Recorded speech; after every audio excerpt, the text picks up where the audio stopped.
Mradi wetu wa uboreshaji na upanuzi wa bandari ya Bukoba ni mradi wenye thamani ya shilingi bilioni 19.5. Utekelezaji wake tulianza tarehe 20 mwezi wa kwanza mwaka 2023 na ulikamilika tarehe 30 mwezi wa 4 mwaka 2025. Kwa sasa mradi umekamilika kwa 100% na makabidhiano ya awali yalifanyika tarehe 3 mwezi wa 7 mwaka 2025 na kipindi cha matazamio kinatarajiwa kukamilika tarehe 4 mwezi wa 7 mwaka 2026.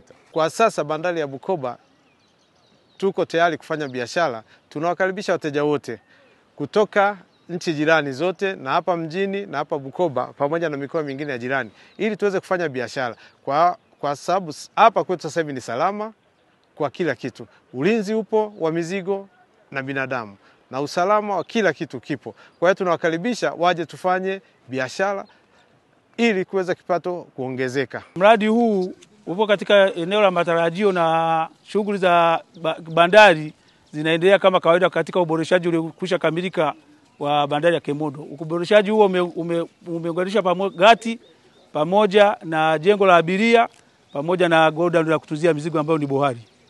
Naishukuru sana serikali kwa kuweza kuwekeza katika bandari mbili za Bukoba na Kemondo. Zamani tulikuwa tunabebana kupitia kwenye mitumbwi.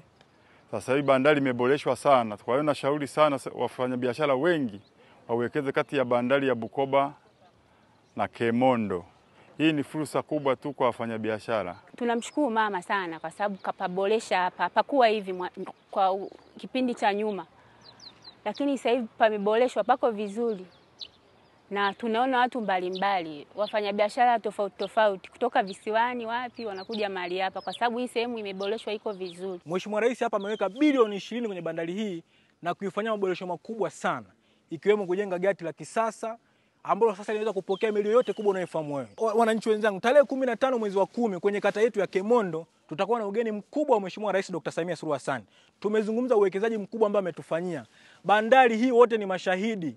Ilikuwa ni bandari ya kawaida, uwekezaji ulikuwa ni wa kawaida. Leo Mheshimiwa Rais ameweka bilioni 20.